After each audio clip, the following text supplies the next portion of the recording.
বিশেষকৈ PWD ডিপাৰ্টমেণ্টটো ইয়াৰ ওপৰত discussion হৈছে আৰু ইয়াত যিখিনি আগৰ পৰাই PWD ডিপাৰ্টমেণ্টৰ যিবিলাক চলি আছিলে এইটো গোটেই ৰিভিউ লোৱা হৈছে আৰু ইতিমধ্যে স্পষ্ট হৈছে ইয়াত বহুতখিনি লাইবিলিটি আছে যি লাইবিলিটিবিলাক মানে জেনুইন নহয় কিছুমান ঠিকাদাৰে হয় জেনুইন কাম কৰিছে কিন্তু কিছুমান মানে হাফদান কৰি পেলাই পইচা ওলাই খোৱা কিবা হোৱা বহুত চলি আছে গতিকে আজি PWD মিনিষ্টাৰ ডাঙৰীয়াই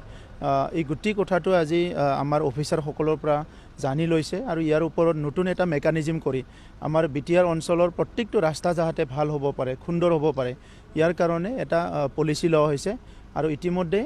এটা ভাল এটা প্ৰজেক্ট আমাক তেখেতে ইতিমধ্যে ঘোষণা কৰি গৈছে আৰু ইয়াৰ ওপৰত আজি আমি অফিচাৰসকলৰ লগত মিটিং বহিম আৰু 2 দিনতো আপোনালোকক আমি ডিটেইলছ জনাই দিম সেলিব্ৰেশ্যন এইটো মেক্সিমাম 24 তাৰিখৰ হোৱাৰ চান্স আছে কাৰণ